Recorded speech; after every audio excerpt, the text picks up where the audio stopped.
muli sa ating kapatiran ngayong umagang to. So good morning. Kinagagalak po namin kayong makita ngayong muli. And of course, not only us, but our Lord Jesus Christ is also glad that you can come here. And surely, today, we celebrate ang muling pagkabuhay ng ating Panginoong Jesus. It is because the tomb is empty. There's nobody on there. Like the disciples, masaya po sila at nag-celebrate. Isa lamang po ang ibig sabihin ng empty tomb. Ang ating Diyos, siya ay muling nabuhay. He is alive. And of course, because He is alive, we have hope in our hearts. Amen? Amen. Inaanyayahan ko po lahat tayo tumayo. And let us close our eyes. Let us have this short prayer lang. Pasalamatan natin ating Panginoon for the life that He have given us. Let us bow down, let us pray. Yes, Lord Jesus, maraming salamat muli, Panginoon, Lord, sa buhay na binigay niyo, Panginoon. There is no one who is like you. Salamat sa pagmamahal ninyo sa bawat isa sa amin, Lord, that we could be here, Lord, alive and be filled by your Holy Spirit, Panginoon. Lord, inaalay po namin ang oras na ito, Panginoon, sa inyo. We want to lift your name high, Lord, Father God. Dahil muli, Lord, you've done so much, Lord, for every one of us, Lord. Nothing compares to the love that you have for us, Lord Jesus. Lord, maraming salamat, Lord, dahil muli, kayo ay buhay at narito sa amin, Panginoon, Lord. We thank you, Lord Jesus. In Jesus' name we pray. Amen. Amen. Tayo umawit at pumalakpak sa ating Panginoon. Let us praise our God, our Lord, our Savior.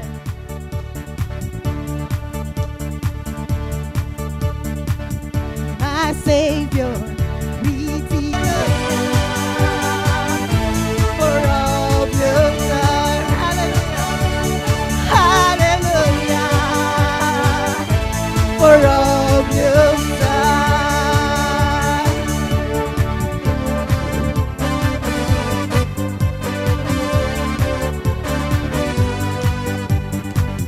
I know He rescued my soul. I know He rescued my soul. Yes, Lord. His blood has covered my sin. I believe. Church, we believe. I believe. My shame is taken away. My pain is healed. I believe.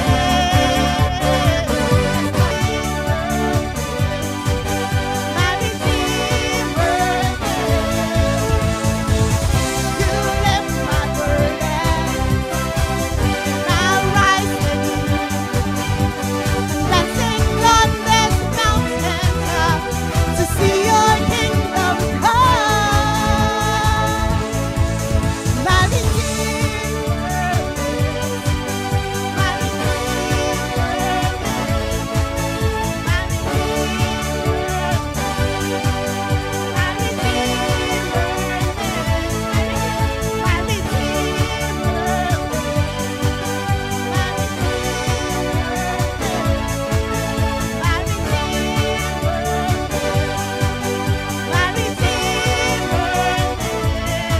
Yes, let's clap our hands to our Lord Jesus Christ. Hallelujah, Lord.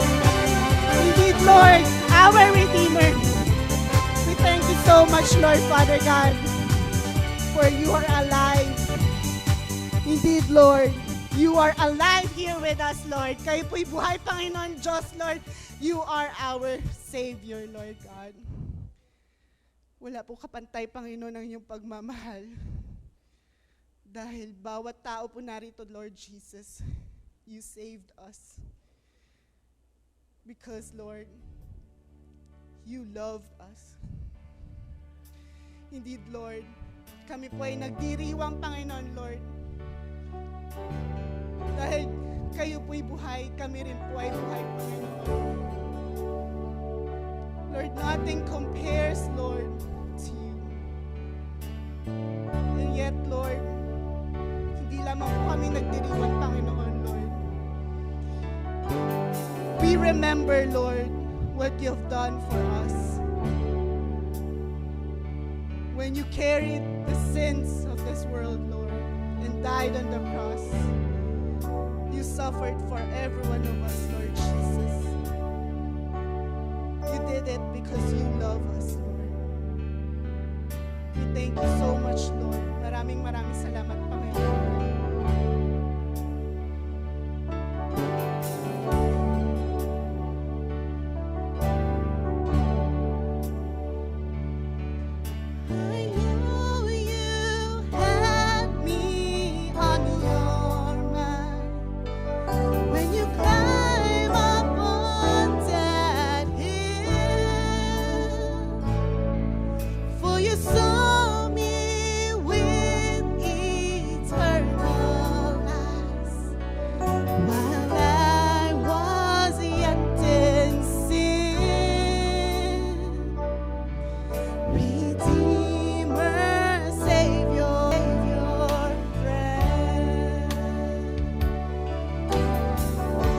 Lapit natin ating mga sarili sa ating Panginoon Jesus. Kailanman hindi nagkulang ating Panginoon sa atin. For He is the good one. He gave us everything that we need. Let us come before Lord God. Let us confess to Him. Maaring tayo'y pagod na. Maaring tayo umiiyak tuwing gabi. But our Lord Jesus Christ is there. His arms are open wide for us. When He died on the cross, He thought of us. So just take this time. Let us pray.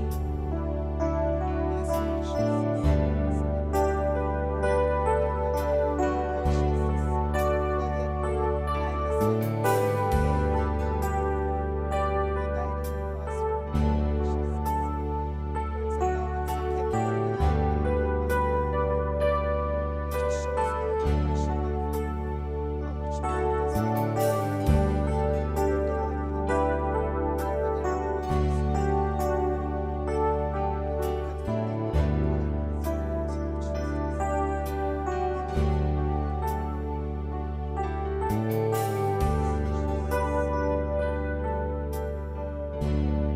Kaibigan, Panginoon.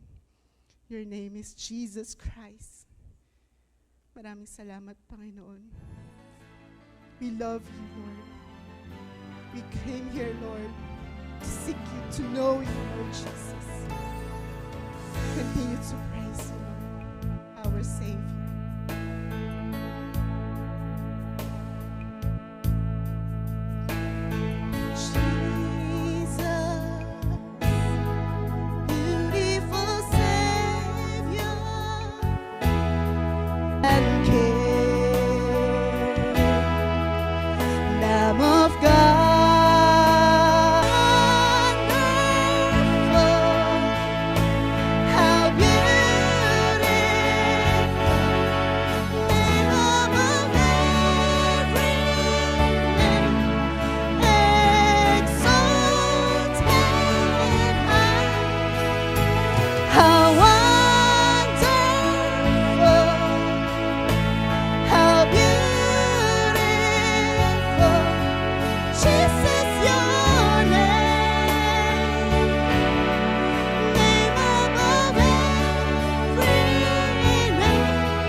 Yes, just like in 1 Peter 2, verse 24 says, Christ Himself carried our sins in His body to the cross so that we might die to sin and live for righteousness. It is by His wounds that you have been healed. Sa Kanyang pagkamatay sa krus, pinasan niya ang bigat ng ating mga kasalanan upang tayo'y mamatay sa kasalanan at mamuhay sa katwiran. Sa pamamagitan ng Kanyang mga sugat, tayo ay gumaling. Lord Jesus, we thank you so much, Lord. We thank you for your everlasting love for every one of us, Lord. Lord, we confess a lot of times, Lord, during those strong winds, Lord, we are moved, Lord, and our faith has been moved. But Lord, you are a faithful God, Lord. You're always there for every one of us, beside us, wherever we go, Lord. Lord, tulungan niyo nga po kaming makita kayo, Panginoon. Tulungan niyo po kaming palambutin ang aming mga puso, Lord Jesus. Knowing the truth, Lord, you open the way for every one of us to know you, to have this wonderful and beautiful life, Lord. We thank you, Lord. Patuloy po namin kayo itataas, Panginoon, Lord. You are our greatest Savior, our Redeemer. At ang buhay na binigay niyo po, Panginoon, sa amin, Lord, we return it with praises, with thanksgiving to you, Jesus. Sa bawat araw, Lord, Father God, kami po ay magpapasalamat, Lord. Kami po ay magpupuri, Panginoon, sa inyo, Lord. We thank you so much, Lord. We praise you, Lord.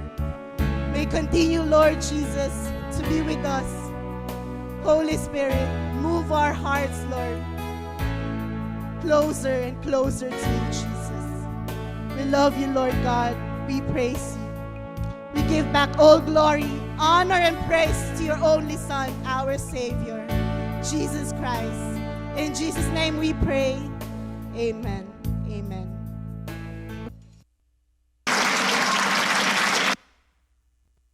Who have given us their best to present us a skit called Jesus the Weightlifter. Okay, so pang-FAMAS award lang mga kanyan yan. So we have been discovering a lot of people, okay, who could really act and then who could really be used by God. Okay, so as we look at yung skit, okay, I don't know if you could identify with what is happening. Maybe sa buhay natin, walang ganong kadrama, kabigat. But I believe all of us had problems in life that sometimes we carry it and it becomes a burden to us. Okay, it becomes a burden to us. And I believe all of us had different problems sa work natin, sa family natin, sa mga anak natin, sa future natin, maybe sa health natin. Or, you know, there are a lot of unforgiveness or fear that is in us. That sometimes yung mga bagay na yun, it always affect us and it always brings a very burdensome sa atin. And then we live a life that is very stressful. And God knows that all of us, we have different kinds of mga burdens, different kinds of struggle, different kinds of problems that we face every day. Okay? And that is why Jesus said sa salita niya in Mark chapter 11 verse 28. Okay, this is what he said. He said, "Come to me, all of you who are tired from carrying heavy loads, and I will give you rest." Na ito yung invitation ni Jesus. He said that, you know, sabi niya, lumapit kayo sa akin, kayong lahat na napapagod at may mabibigat na pasanin, at bibigyan ko kayo ng pahinga. Now, this is the promise of God to all of us, and I believe all of us need rest, isn't it? All of us need rest. And we carried among us a lot of things that sometimes, if we allow them, it becomes a burden sa buhay natin. Okay. Last month, okay, so last 2 months ago, you know, I've been assigned not only to a pastor itong church dito sa Ugu, sa Taipei. I'm also in charge of Sanankan. And then sa Sanankan, meron tayong Phil Chai ministry, but at the same time, nag-umpisa na rin yung Mandarin group. Okay. And so I am also in charge of this Mandarin group. And this year, you know, the church, yung church doon, naging independent na. It means to say, you know, they have to deal with all yung mga issue nila. Okay, yung mga pera, lahat ng mga bagay, so they have to be independent. And I am the senior pastor there. Okay.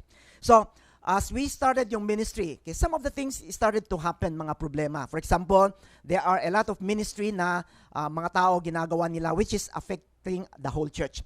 And so I need to go and speak with them and then to tell them na dapat hindi ganun ginagawa because it affect the whole church. But, you know, there are fear in me. Natatakot ako because, you know, those who are in charge, some of them have very strong personality. Okay, so makon sila kung ano yung gusto nila, yung masusunod. And so I was afraid na when I go and speak with them and then try to stop them from doing things, magkakaroon lang ng conflict, isn't it? And that is not good for the church. And so I started to think about paano kaya yan. So I was thinking na gano'n na lang. I make a decision na, yung mga plano nila, total nandun na. So ituloy na lang.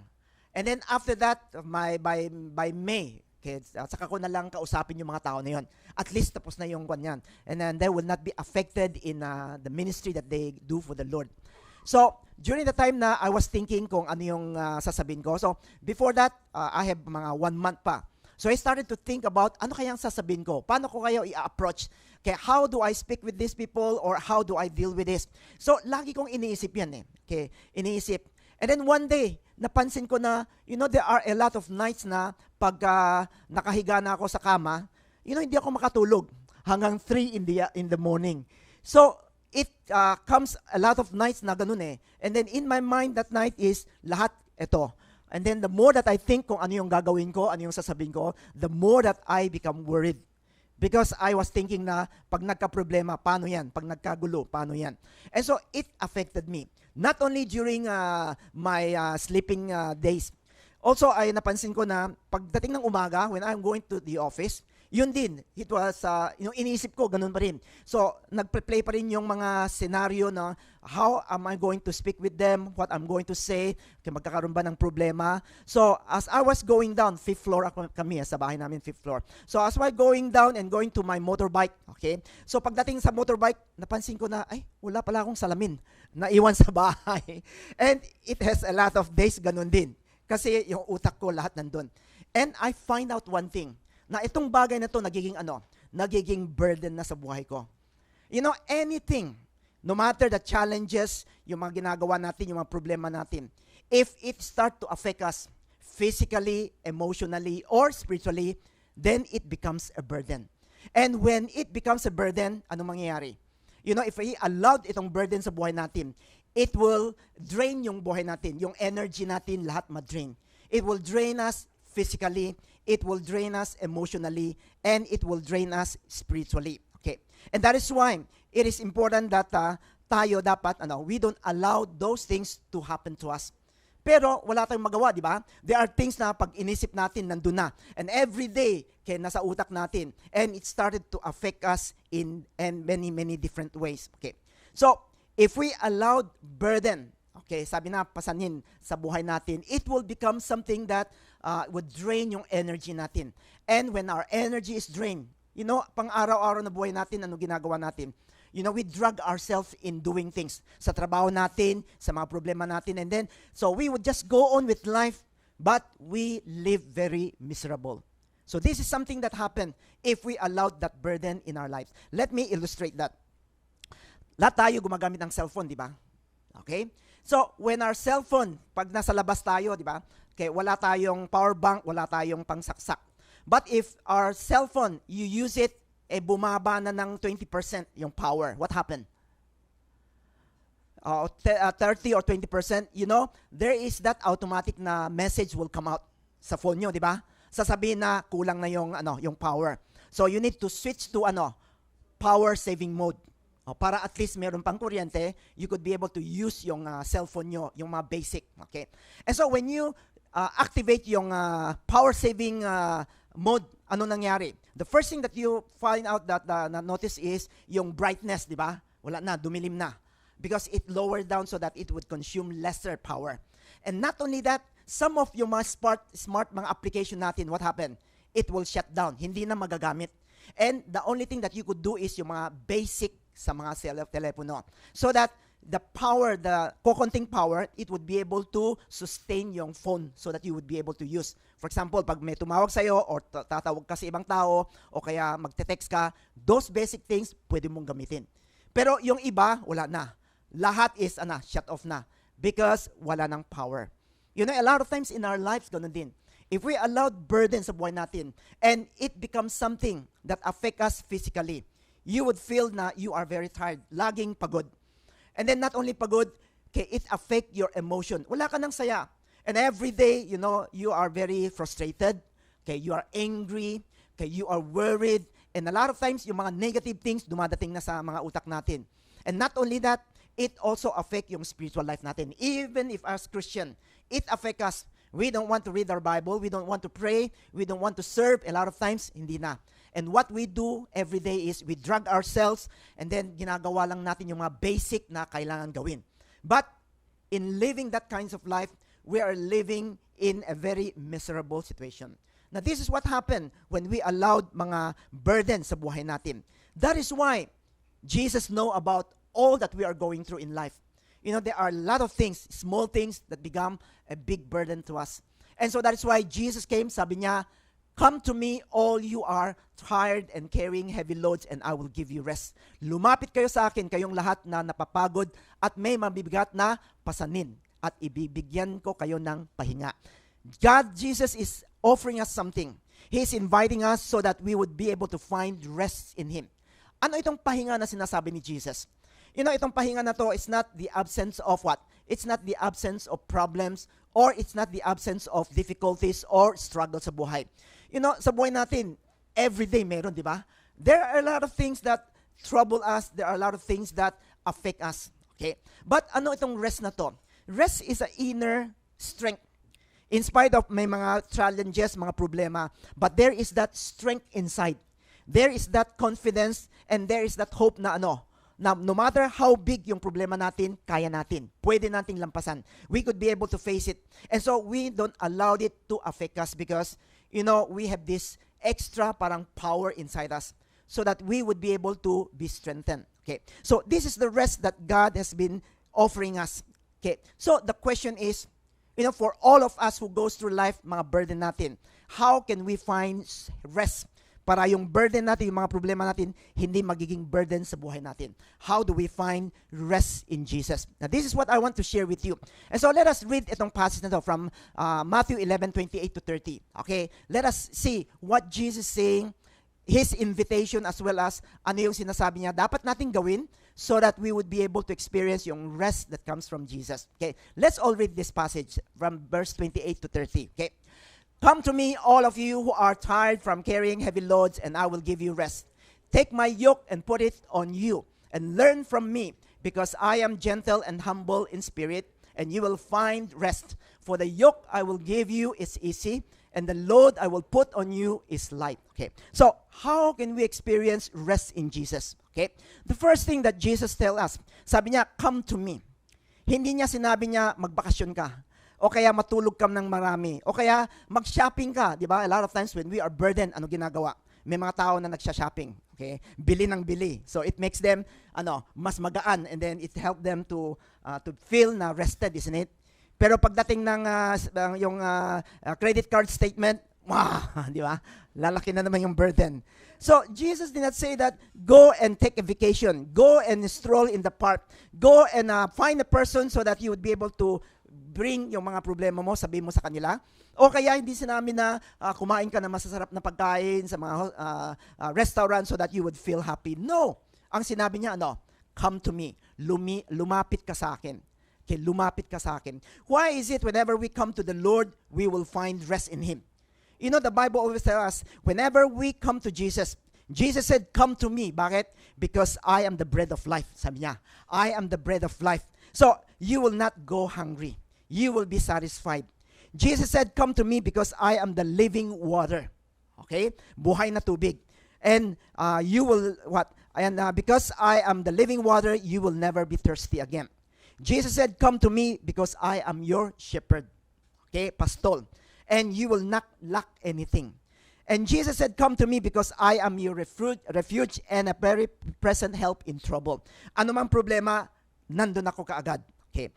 "Come to me," Jesus said, "because I am Jehovah Jireh." Anong ibig sabihin? I am your provider. I will provide all your need. Jesus said, "Come to me because I am Jehovah Rapha, your healer." And in Him we could be healed and restored physically.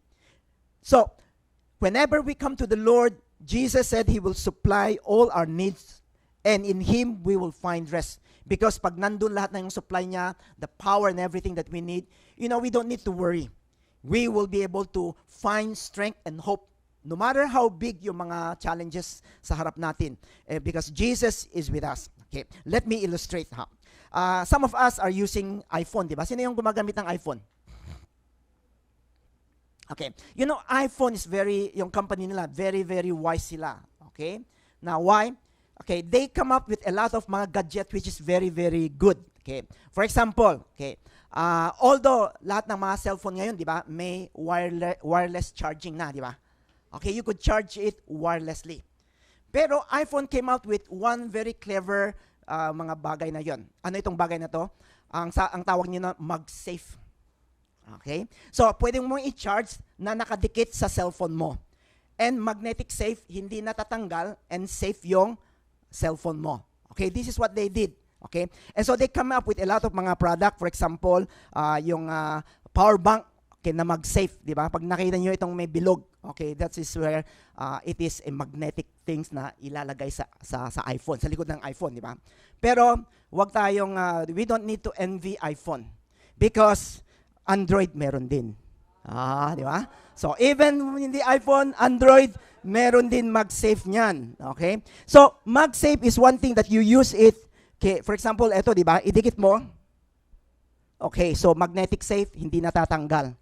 And so you could use it, and then you could just go around and do things. Okay? So whenever you have this, pag nakadikit na, what happened is, it started to charge. But ayaw. Okay. It started to charge. Okay, like.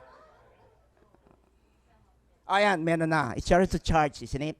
So when you go out there, sa labas ka, so no matter you're playing or you are doing something na very smart, yung mga phone nyo, sophisticated mga work nyo, you will not be afraid na wala ng power. Di ba?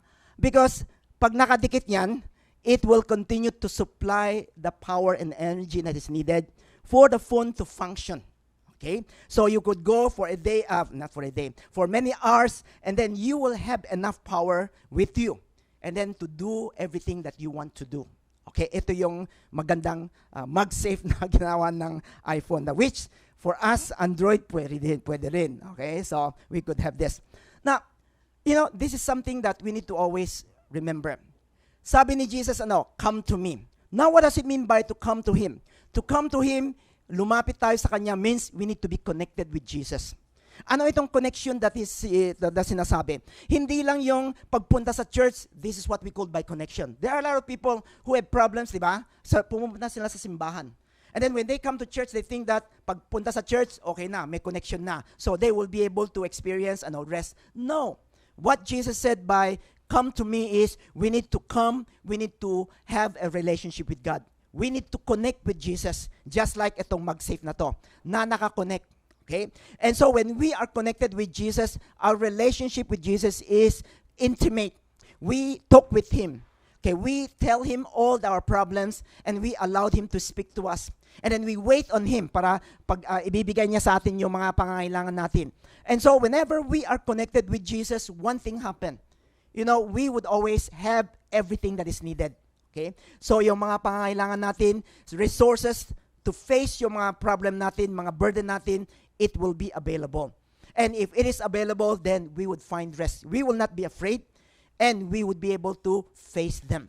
And so may God help us. So what does it mean to come to Jesus? It means to be connected with Jesus. You need to have a relationship with God. You need to speak with God. You need to come before the Lord and said, Jesus, meron akong problema. I need your help. Coming to Him and acknowledging yung mga problema natin. And whenever we come to Him, whenever we connect with Him, whenever we speak with Him, and whenever we have a relationship with Him, something happened. Iba. And we would be able to experience all that we needed in life. This morning, I want to ask isang brother from our church who would be sharing with us, okay, when his life was connected with Jesus, ano nangyari? So may we ask si Teofilo to come forward, please, to come and share with us yung story niya naman. Okay. Let's welcome Teofilo.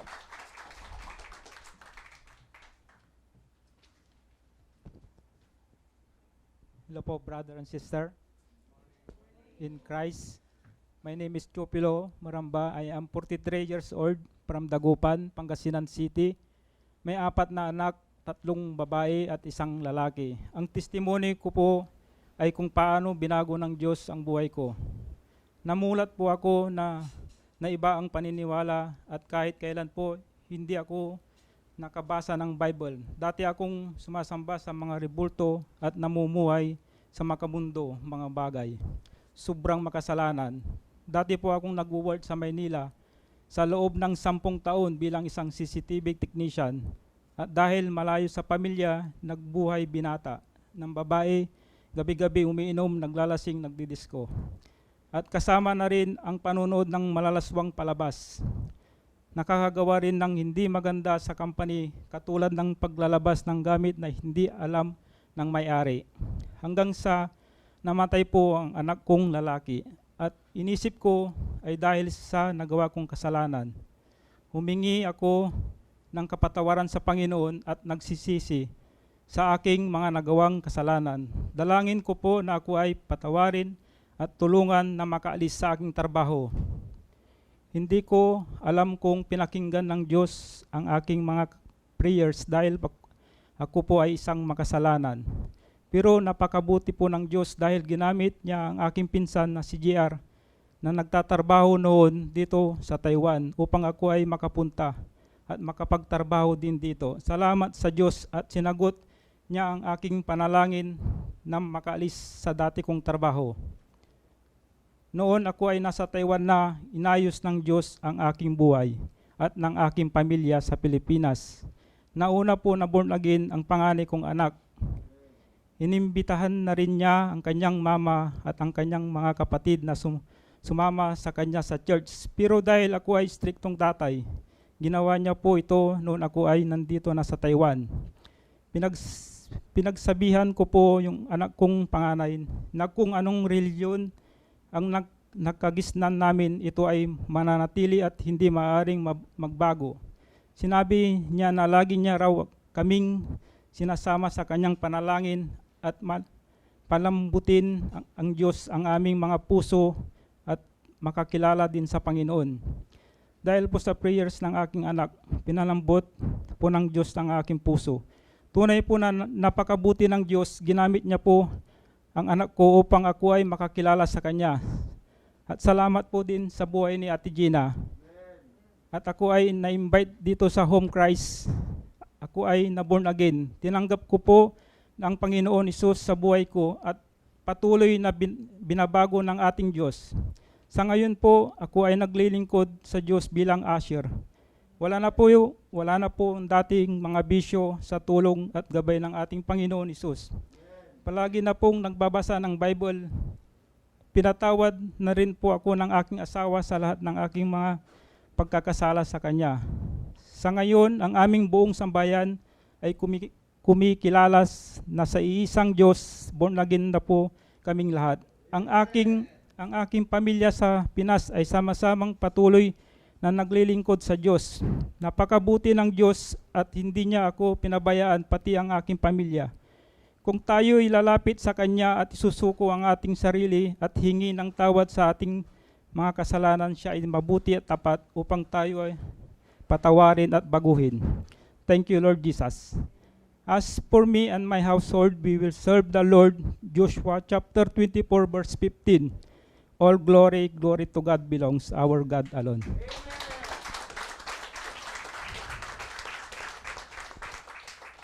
Okay, this is how God works in the lives of any person who comes to Him. You know, Jesus said, "Come to me." Whenever we are connected with Jesus, lalapit tayo sa Kanya, you know, there is always something that would happen.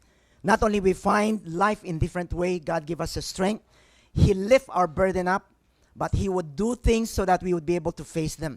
And that with God, there's always hope. With God, there's always change. And with God, there's always life. So may God help us. Now, this is the first thing. If we are not connected with Jesus, alam lang natin sa utak natin, it doesn't happen. Nothing happens. But we need to come to Him.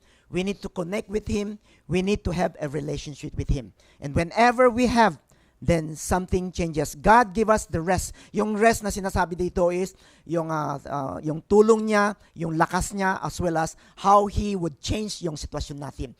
All in the hands of God, because in God nothing is impossible. Okay, amen.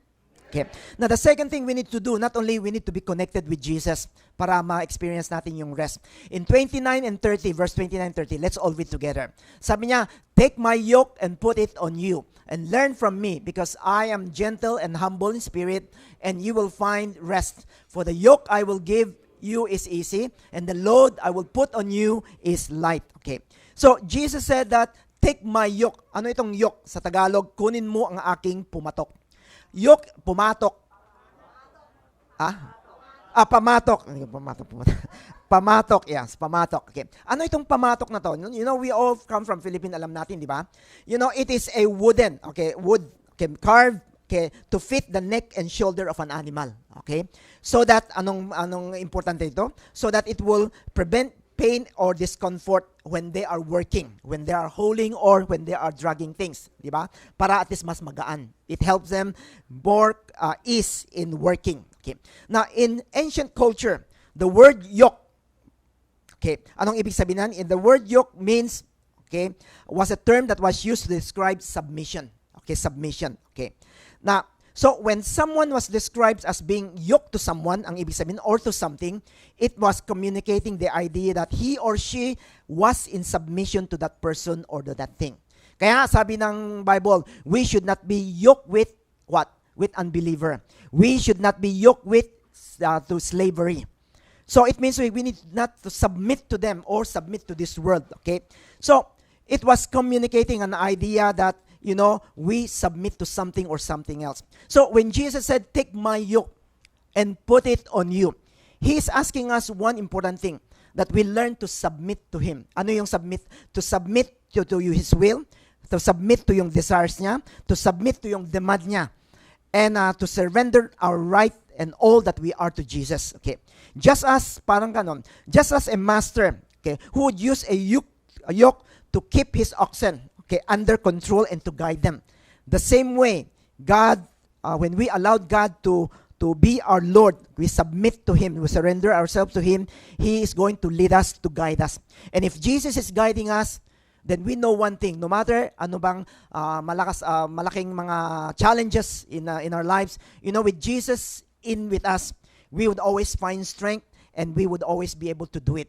Not only He said, take my yoke and put it on you. Sabi niya, because what? I am gentle and humble in spirit. Jesus is humble. Anong ibig sabihin? That when we submit to Him, He will not force Himself. Hindi niya ipoporsa yung gusto niya na dapat gawin mo. Kung hindi, paparusahan ka niya. You know, a lot of times for us, even as Christians, we are sometimes afraid, isn't it? Pag gumawa tayo ng mga kasalanan. And we always think that pag nagawa na natin, God is going to punish us. Okay? Not unless we come back. But you know, God has always been gentle and loving. He would always wait for us. Hinihintay pa rin tayo until that we, kusa tayong pumunta sa Kanya. He would never force us to kneel down, but He will wait until we are willing in our own hearts to come to Him. He is very gentle and very humble. And that's why, because He is a gentle and humble in spirit, in verse 30, sabi niya, the yoke that I will give you is easy and the load I will put on you is light. That is why yung mga demand ng Diyos, hindi mabigat yan eh. Sometimes for us as Christian, isn't it? Okay, we think that ang dami namang mga kailangan gawin. Ito, kailangan gawin. Ito, hindi pwedeng gawin. And sometimes we feel the burden. Now, why? Because we think that if we're not doing it, God is going to force Himself. No. He would be waiting for us. Whatever God gives to us, it is light, it is easy, because it is always good for us. It is always beneficial for us. And He will not force Himself on us. But this world, if we are yoked with this world, if we are submit ourselves to itong world na to, you know, the world demand a lot of things. Okay? Itong mundo na to. He would want us to do a lot of things, and He would not care kung kaya mo o hindi. If you don't, pag hindi mo kaya, okay, di tanggal ka na. And so, the world, okay, is cruel. So the demand of this world is always cruel, that, you know, when we allowed ourselves to submit to ano yung gusto ng mundo na to, you know, we will be burdened. We would be stressful. And it is not easy to live this kind of life. Kaya nga, you know, every day we have being pressured, di ba? Bakit? Kasi nakikita natin sa ibang tao, ay, may bagong cellphone siya, ako luma pa. So, you have this pressure. As if the world say, you want to be good, you want to be happy, dapat may pera ka, may bahay ka, lahat dapat meron. And so that is why we put ourselves, we work harder, we do a lot of things just to fulfill the desires of this world, para people would see us in different ways. But when we are in Jesus, this is not the way Jesus treats us, because He's gentle and humble.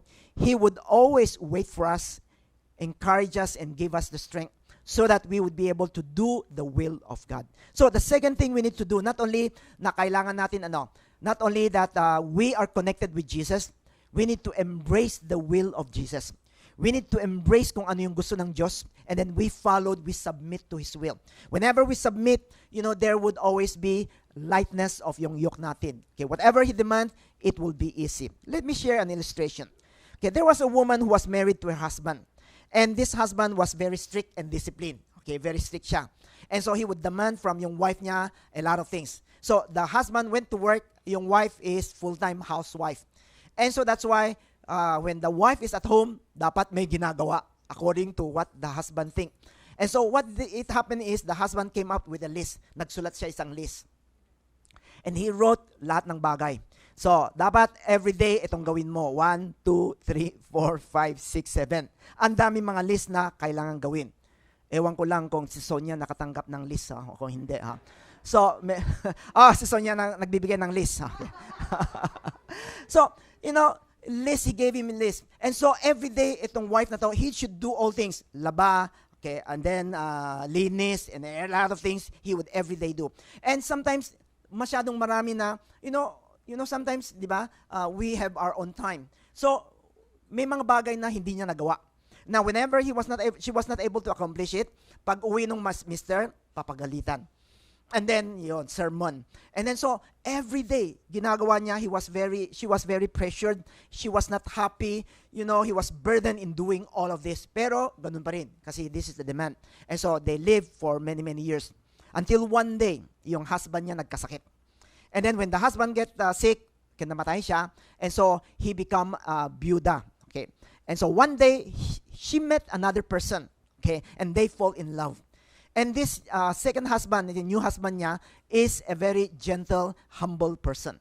And so what happened is when they got married, okay, so the husband went to work, but he did not demand anything from the wife. Hindi niya i-demand na kailangan mong gawin to or gawin yan. Okay? And so whenever pag uwi niya, pag mayroong bagay na hindi nagawa sa bahay, the husband would be gentle and said, di bale, gawin mo na lang bukas. Okay? If you have time, saka mo na lang gawin. So he would always be encouraging this, yung wife niya, and then he would be doing things at the same time tumutulong din. So one day when the wife is working sa bahay, linilinis na yung isang table. And so from the drawer, he found a piece of paper. And then when he opened it, yun pala, yung piece of paper was the paper that yung former husband niya na binigay sa kanya, yung mga list na dapat niyang gawin. And then when he looked at the list, he find out na yung ginagawa niya ngayon, ganun din, nasa list din. All that she is doing right now is the same thing that the husband demanded yung first husband. But she felt na iba. Although ginagawa niya marami pa rin, but she was happy. She was not burdened by it. Now why? Because she has a husband that is gentle and humble. And that is why, yung mga hindi nagawa, it doesn't matter. The husband would be encouraging and the husband would be helping. My brothers, sisters, ganun din. A lot of times we think that when we become Christians or we submit to God lahat, parang mabigat. Because God will demand a lot of things na pag hindi natin nagawa, He would punish us. No, because our God, He is gentle and humble. Whenever He give us something He want us to do, He would supply our strength and He would wait until we were able to do this. In the history of the Bible, if you look at the Old Testament the same way, sometimes we think that in the Old Testament, ang Diyos doon is very strict, isn't it? And then walang love because He would punish all the Israelites yung ginawa nila.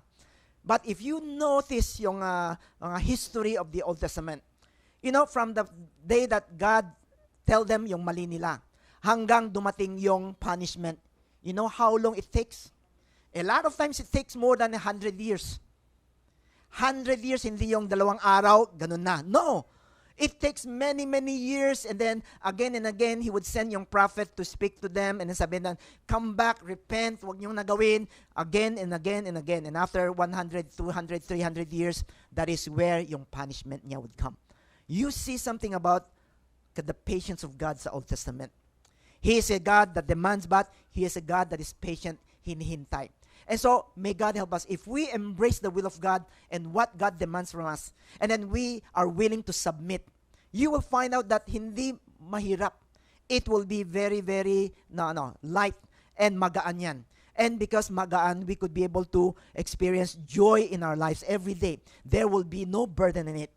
But if we submit to this world and the system of this world and the demand of this world, it is hard to live this life. It will be burdensome. And so this is the second thing that we need to do. We need to submit. Embrace the will of God by submitting to God. Kung ano yung gusto ng Diyos, ano yung nakasulat sa Bible, we do it and you will find strength because God is there leading you. He is there waiting for us and He will be there supplying all our needs. Okay. So this is the second thing. So in life, may God help us. Find rest is by connecting with Jesus, by embracing the will of Jesus. The third thing that kailangan natin gawin. Okay. If you go back again to this passage in verse 29, sabi niya, take my yoke and put it on, di ba? Yung submission. Okay. And then after that, He said, and learn from me. Sabi niya, learn from me. Okay. Matuto kayo sa akin. You learn from me. Now, what is Jesus saying? What is it that we need to learn from Jesus? Okay. We know one thing. When Jesus came, He lives among us. Nabuhay siya sa atin. And He lived a life just like you and me. He goes through a lot of mga things that we face, mga challenges. He was persecuted. He was ridiculed. He was betrayed by other people. Okay? He was hated by a lot of mga religious people. So all of this, He experienced all that we have experienced. And that is why the Bible tells us in Hebrew 4:15 and 16. Let's all read. Sabi niya, our high priest is not one who cannot feel sympathy for our weaknesses. On the contrary, we have a high priest who was tempted in every way that we are, but did not sin. Let us have this confidence then and approach God's throne where there is grace. We will receive mercy and find grace to help us just when we needed it. Jesus, the high priest, He experienced the same thing that we experience. He knows what it is that we are going through. And that is why, whenever we come to Him, naiintindihan niya. Whenever we said, Lord, kinagawa ko na naman, pero wala mayroon akong problema Okay, hindi ko matakasan yung temptation. He understands all of this. He doesn't approve, but He understands that, we are our struggle and that we face a lot of things. And so what Jesus is saying is we need to learn from Him. Learn how He deals with life. Learn how He deals with mga problema na dumadating. How He faced yung mga challenges sa buhay niya. And where do we learn all of this? We learn it from the Word of God sa Bible. In the Word of God, it tells us what Jesus has done, how He responded sa mga different situations, and how He was able to overcome yung mga problema. And what Jesus wants is not only we learn kung ano yung sinabi niya, ano yung ginagawa niya. He wants us to be like Him. The more that we are like Him, in our thoughts, in our actions, the more that as we face all of those struggles, alam natin kung paano. And then we would know how to face them in a way that, we still have that peace and joy sa buhay natin. We would have the strength just like Jesus. We would be able to overcome all of our obstacles. And that is why it is important for us to know Jesus. So, the third thing that we need to do, not only we be connected with Jesus, we embrace the will of God, but we learn to be like Jesus. And learning to be like Jesus is everyday life. It is as we come to the Lord, connect with Him. As we read His Word, as we pray to Him, as we connect with Him, as we apply yung mga sinasabi niya, we learn. And as we are learning, we become more and more like Him. Okay. Right now, I want to ask one of my brothers to come and share with us. Okay, how God has changed him, okay, as he came to know the Lord Jesus more and more. Okay, may we welcome si Eric. Okay,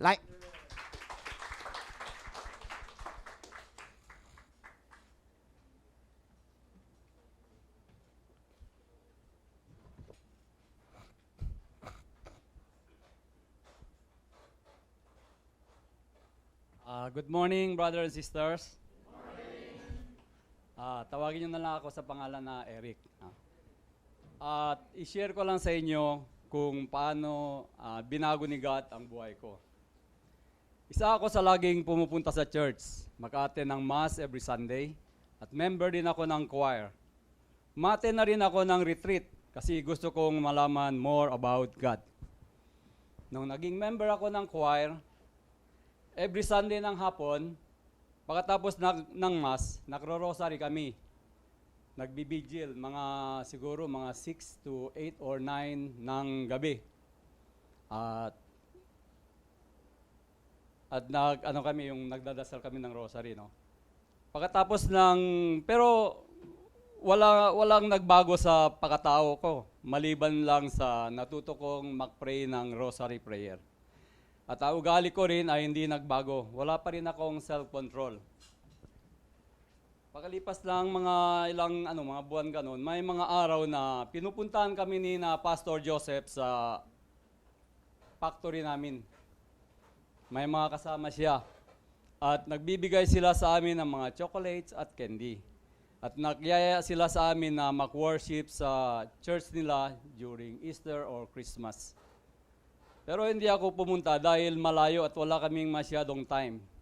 Kaya nag-isip sila na mag-create sila na pastor ng cell group dito sa Mayuko, diyan sa bahay nila Toti at Helen. Marami kaming nakatin, every Friday lang yun ng gabi. Kanta muna, at nakaka-touch kasi yung mga kanta nila eh. Bago mag-explain ng cell group, ang yung gospel na nakaraan. Kaya interesting yung ina-explain ni Pastor yung gospel o si David ba. Pwede ka rin magtanong kung hindi mo naintindihan or vice versa. Hanggang sa ini-encourage nila kami na magbasa ng Bible at mag-memorize ng scripture memory. At may bigay din sila sa amin na encouragement gift certificate. Kaya bumili na rin ako ng Bible at binigyan ko ng time every morning ng mga 30 to 1 hour, Monday to Friday, nagbabasa ako ng Bible. At least, nagbabasa ako ng Bible na di tulad dati kong church, hindi ko naranasan na magbasa ng Bible. At hindi rin nagbago yung ugali ko dati. Kaya dahil sa encouragement nila Pastor Joseph, ay nagbabasa na ako ng Bible at lahat daw nakasulat doon sa Bible ay puro katotohanan, walang kasinungalingan. Kaya interesting yun. Habang nagbabasa ako ng Bible at pagtuturo ni Pastor Joseph sa cell group, ay unti-unti na nagbabago ang ugali ko. Naging mapagbigay ako sa mga kamag-anak ko at kaibigan. At dati mabilis uminit ang ulo ko, ngayon nakokontrol ko na kahit paano. At nagbigay na rin sila ng Lordship Prayer sa amin dati, kaya iniwan ko sa working place ko every morning bago ako mag-umpisa mag-work, nagpe-pray ako ng Lordship Prayer. At dahil sa sinabi ni Lord Jesus sa John chapter 14 verse 6 na I am the way, the truth, and the life. No one goes to the Father except by me. At saka sa John verse 11, chapter 25, sabi niya na I am the resurrection and the life. Those who believe in me will live, even though they die. Kaya nag-decide na ako na tanggapin si Lord Jesus sa buhay ko. At nagpabinyak na rin ako noong August 21, 2022. To God be the glory.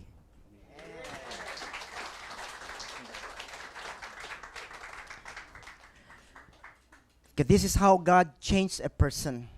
Okay, not by attending only, but by reading the Word of God, by knowing Him, by praying to Him, connecting with Him. The more na we are becoming like God, the more na yung buhay natin na iba. So it changes us, and when it changes, it gives us yung strength to live. Okay, one of the things that Eric mentioned is about self-control. You know, self-control is not something na kinokontrol natin sarili natin. So, you know, a lot of times, di ba, sabi natin, huwag tayong magalit, kinokontrol natin, lalong nagagalit. But self-control comes from the Holy Spirit because it is the fruit of the Spirit of God.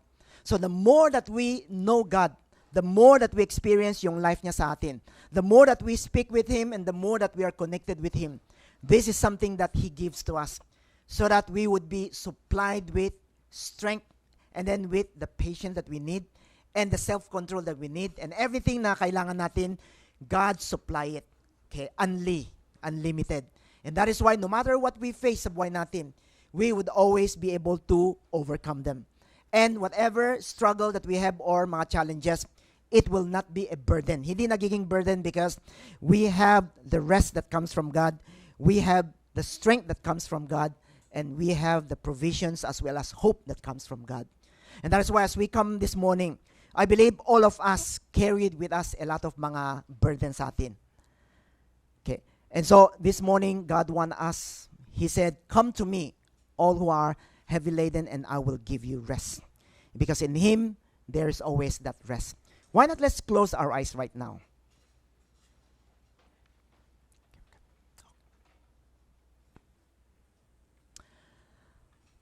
You know, Jesus said, come to me, all who are wearied, and I will give you rest. This is Jesus inviting us. For I believe all of us need rest. We need strength to face yung mga problema natin ngayon, yung mga challenges na dumadating. And there are things that is more than our strength, more than what we could do. So as we come before God this morning, let us come and respond to God's invitation. That in God, there is no problem too big, no mountain too tall, no storm too dark, and no sorrow too deep. Why not let us use this song as we come to the Lord right now? He will carry you. There is no mountain too tall, He cannot move it. There is no storm too dark, God cannot calm it. There is no sorrow too deep. There is no sorrow too deep, He cannot soothe it. If He carried the weight of the world upon His shoulders, I know my brother that He will carry you. If He carried the weight of the world upon His shoulders, I know my sister that He will carry. Once again, let's pray. If He could carry the weight of the world, if He carried the weight of the world upon His shoulders, I know my brother that He will carry you. If He carried the weight of the world upon His shoulders, I know my sister that He will carry you. He said, come unto me, oh, are weary, and I will give rest. if He Carry the weight of the world upon His shoulders, I know my brother that He will carry you. If He carried the weight of the world upon His shoulders, I know my sister that He will carry you. He said, come unto me, oh, who are weary, and I will give you rest. Once again, if He carried of the world upon his shoulders. I know my brother that he will carry you. If he carry the weight of the world upon his shoulders,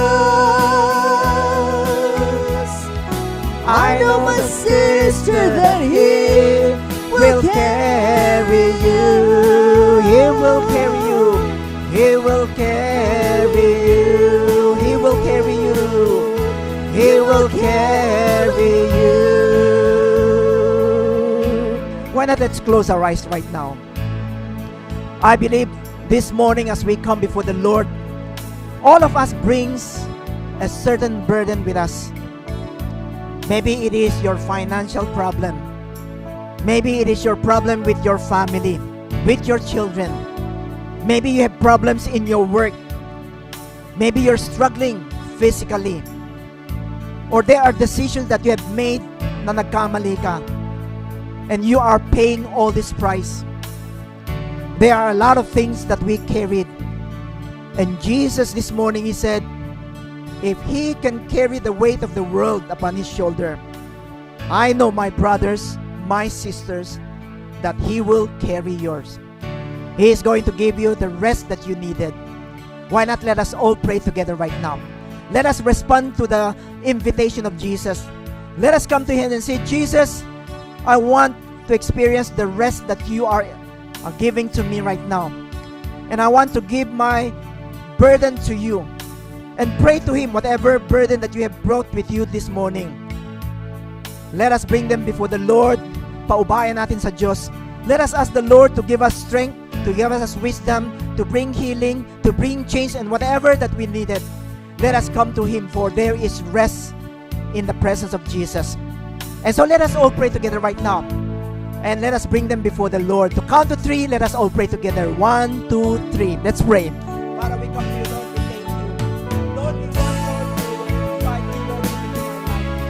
Yes, Lord, in you there is rest, Lord. We come to you right now. As we lift up, Lord, our burden to you. Father, you know it. You know, Lord, that we cannot carry it. You know that I am weak, Lord, that I need you, Lord. Lord, I want to receive that peace, Lord, that comes from you. And right now, Lord, I just bring them to you right now. All the problems that I have, Lord, come right now, Jesus. Oh, Shama na Marara, Lord, I know that you will come on, Lord. I will pray as we bring them before you, Lord. Work in us, Lord. Oh, Shama na Marara, let the peace that surpasses understanding come upon each of us. Lord, touching every heart, touching every heart, Lord. Oh, Lord, every burden, finding rest, Lord, in you.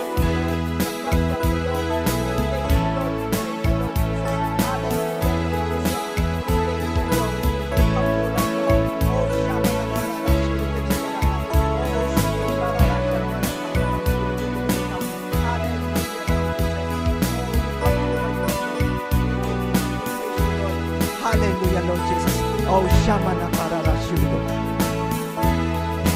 If He carried the weight of the world upon His shoulders, I know my brother that He will carry you. If He carried the weight of the world upon His shoulders,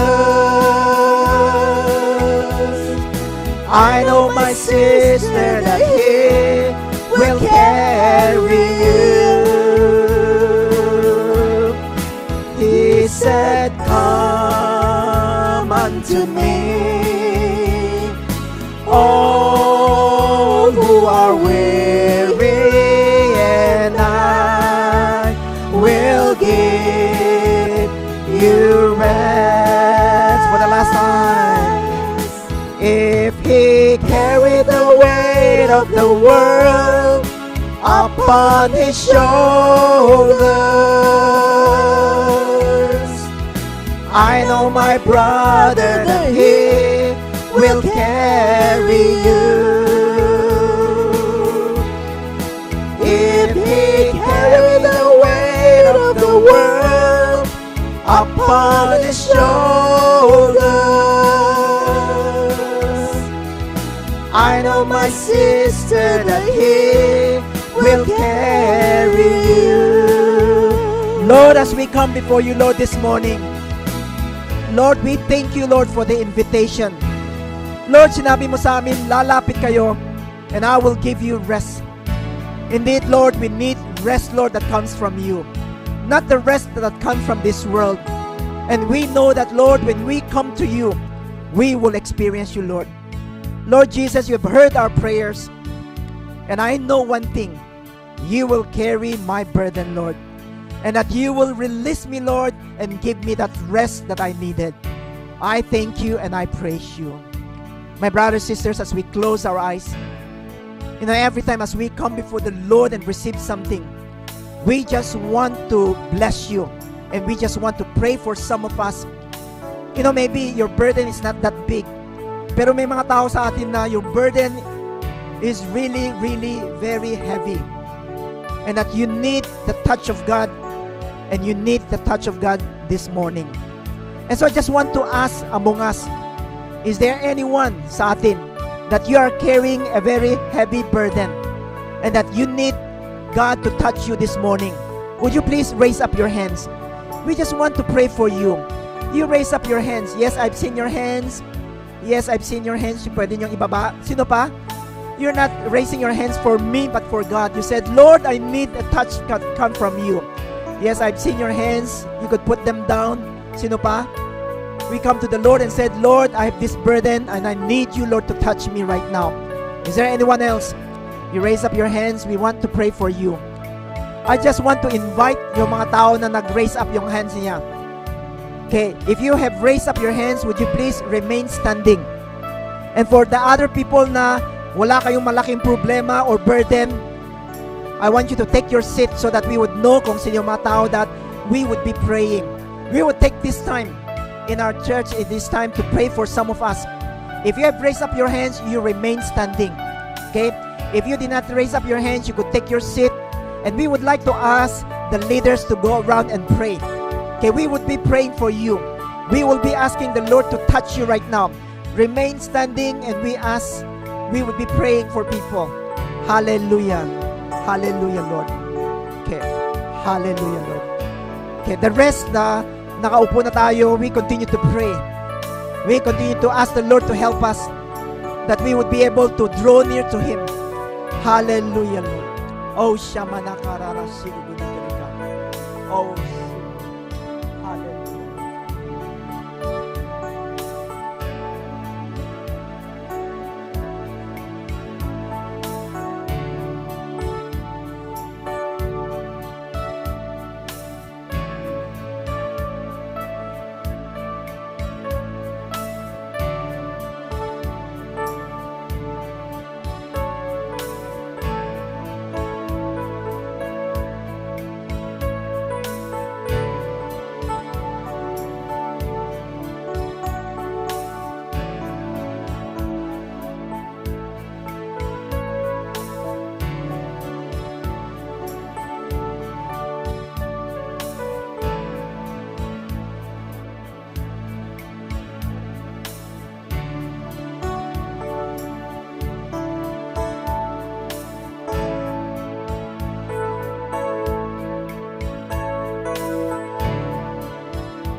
of the world upon His... Why not let us all stand up?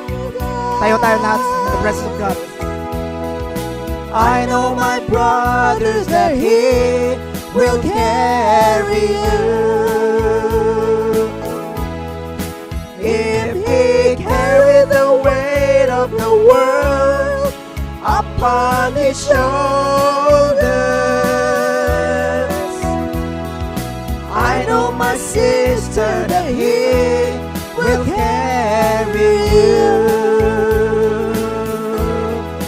He said, come unto me, all who are weary, and I will give you rest.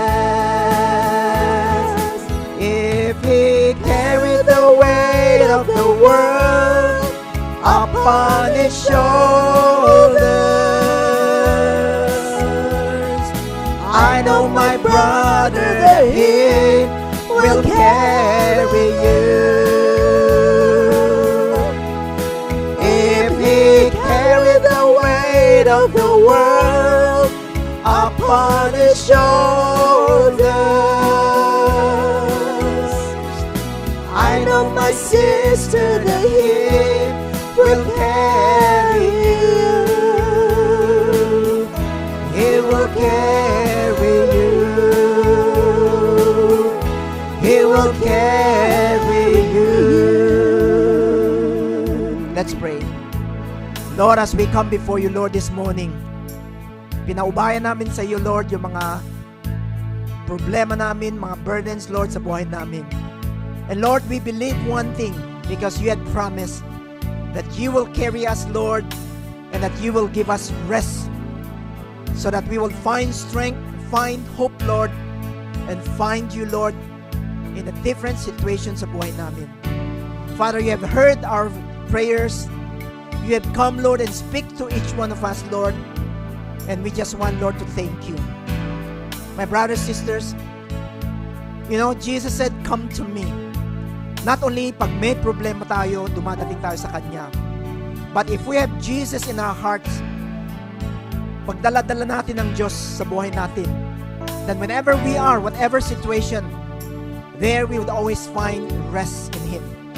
And that is why it is important for us to allow Jesus to come into our hearts.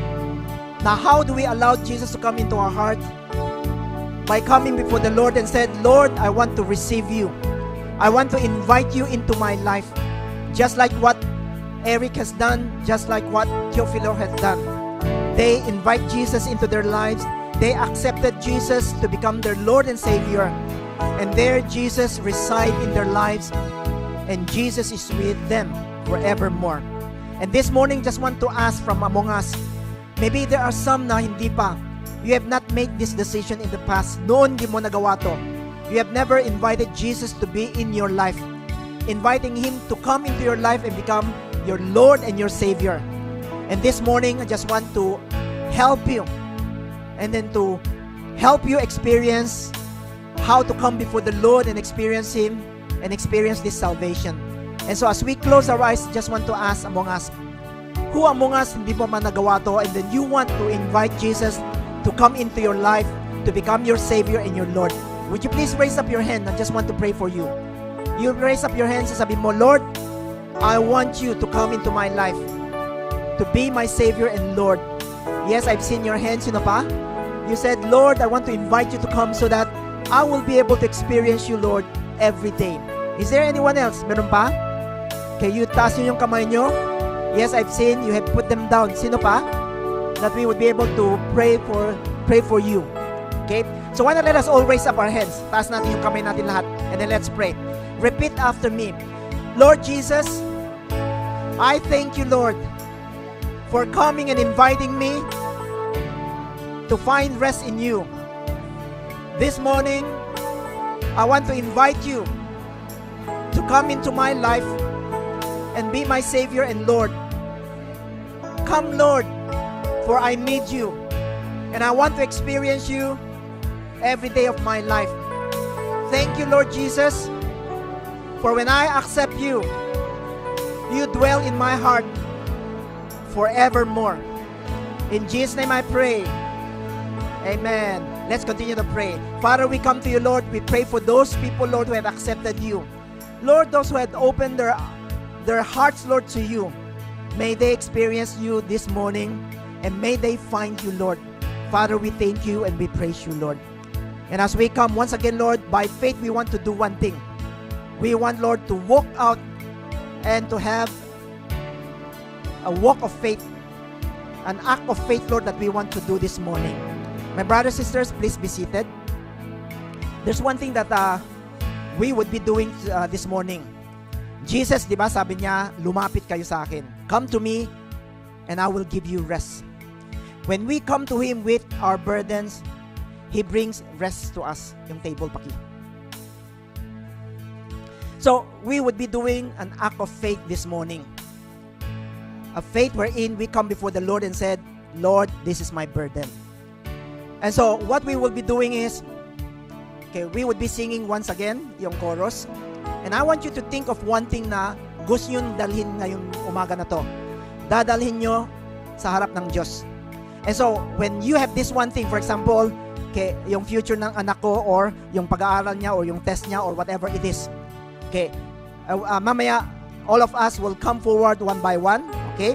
And so, there are mga ganon dito, sticker, post-it. What you do is, you come forward with that one thing that you want to commit to the Lord. Burden. Okay?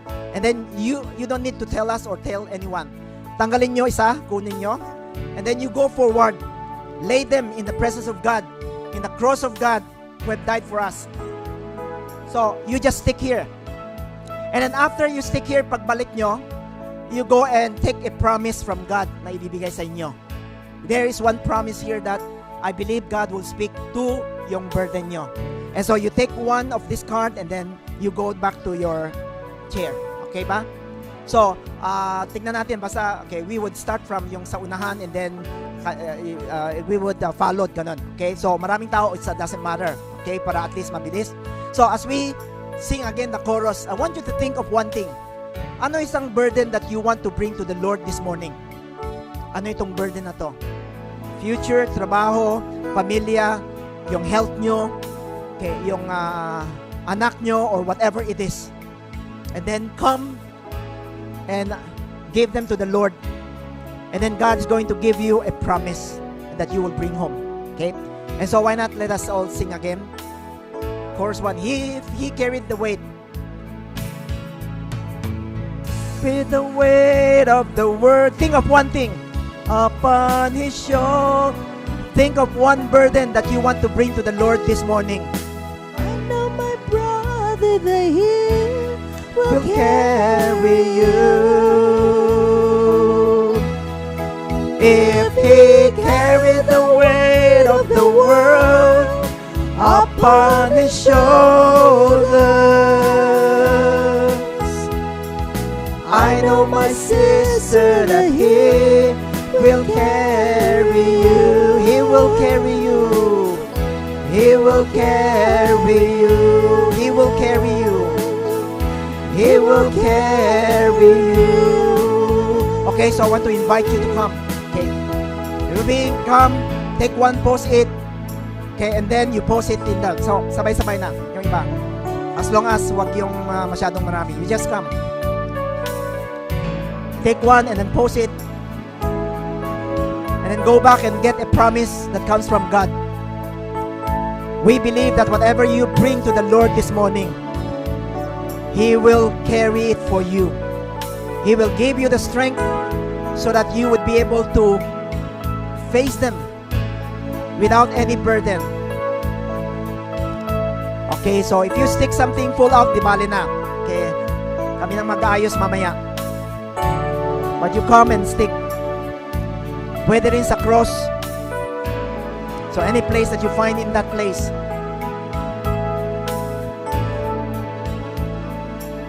Bring your burden to the Lord. Take one promise with you, pabalik. Hallelujah, Lord.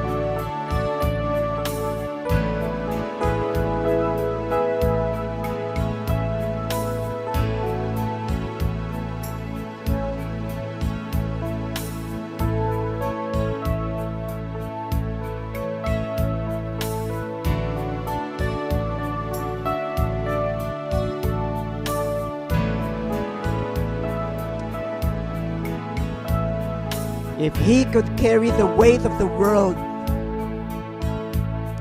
no matter how big the burden that you have, God is going to help you carry them.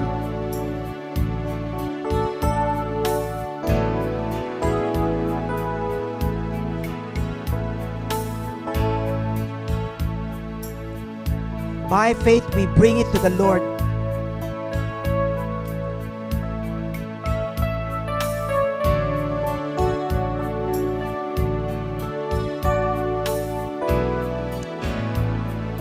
Yung mga promise card sa table, pwede rin kunin.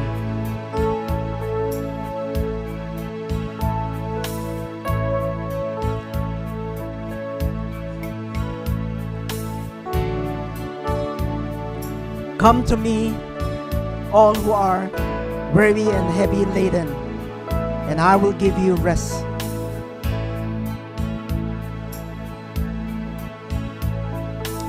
Whenever you stick one of your burden, be assured that God knows it and He will work in you.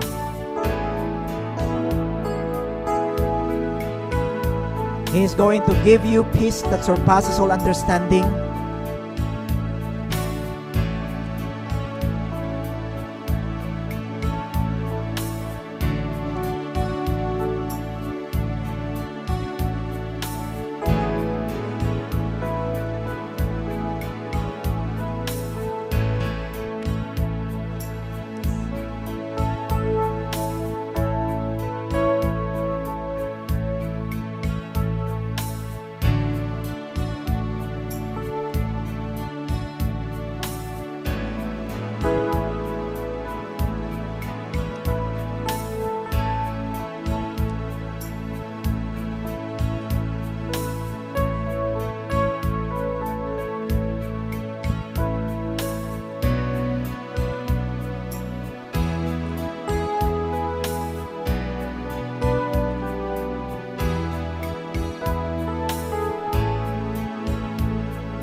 Remember to take a promise from God paglabas nyo.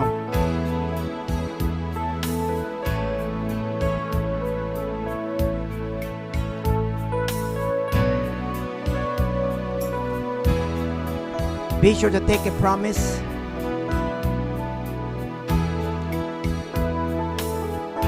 Okay, let's all stand up. If He carried the weight of the world, if He carried the weight of the world upon His shoulders,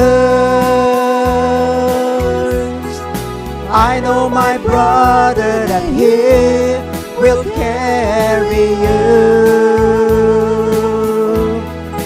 If He carried the weight of the world upon His shoulders, I know, my brothers and sisters, He will carry you. He said, come unto me, all who are weary, and I will give you rest. Let's pray. Father, as we come before you, Lord, this morning, we thank you for your promise. We thank you, Lord, for your presence. We thank you, Lord, for the word that you have given to us, Lord, this morning. And thank you, Lord, for taking, Lord, our burden and bringing peace and rest, Lord, to us. Father, as we come before you, Lord, this morning, Lord, we know that you are here, Jesus, because you are alive forevermore, and that you live, Lord, in us. May, Lord, we continue to experience you, Lord. We continue to learn how to come to you, connect with you, Lord, to submit to you, Lord, and learn to be more like you in every way. We thank you and we praise you. And as we come before you, Lord, may you bless each one of us. May the grace of our Lord Jesus and the love of the Father and the fellowship of the Holy Spirit be upon each one of us until the day that Christ would come back again in all His glory. This we pray in Jesus' name. Amen. Amen. Before you sit down, why not tell the person beside you, God is alive as in you. God is alive as in you. And He is in you. Okay, please be seated.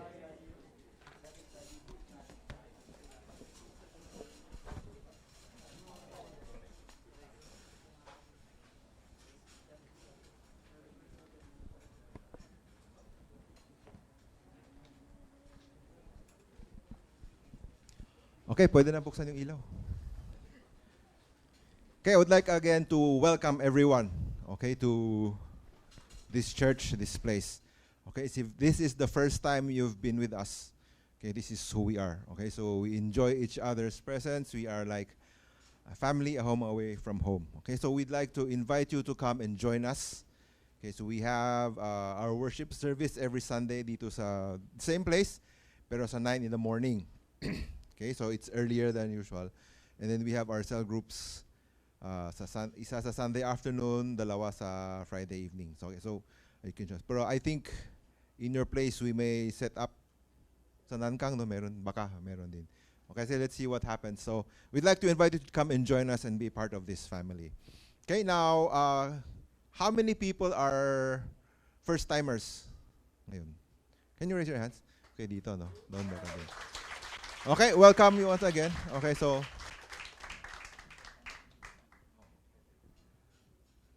now na ba?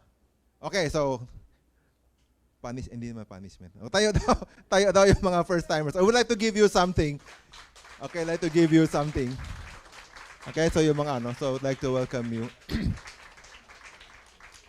So I'd like to encourage you to share what you have experienced today. Okay, and if you have may mga tanong, may question, hindi na intindihan sinasabi ni Pastor kanina, you can come after service and come ask anyone. Okay, so if you have received, pwede ka na upo po.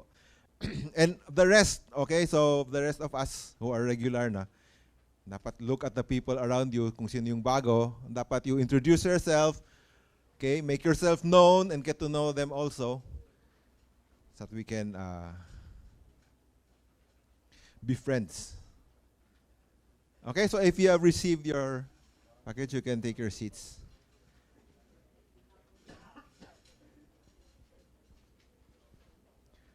Okay, so after this service, meron tayong konting handaan, no? So we go up and enjoy the food that's prepared for us, okay, by some of the dedicated people in this church. Okay, so again, yung mga regulars or mga members na, please take note of the new faces. Please go and introduce yourself. Okay, make friends. Okay, so let us all sing our welcome song. Let's all stand and sing our welcome song. Let's sing this once, and during the second round, let's go around and welcome each other.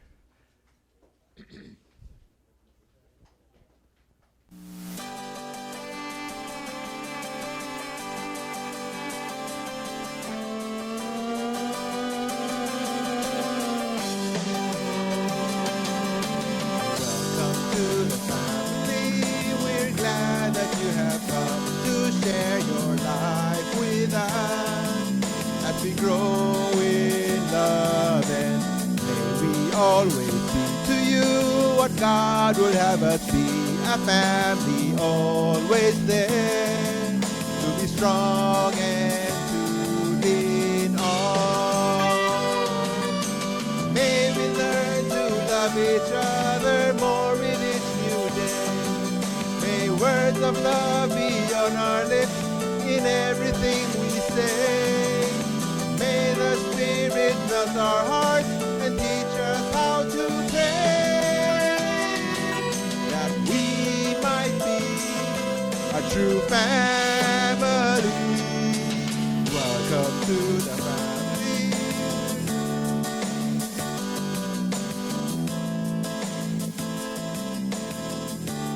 Okay, we can all proceed upstairs to get our food. Pwede tayong bumalik dito sa baba. Okay, we can eat in this place.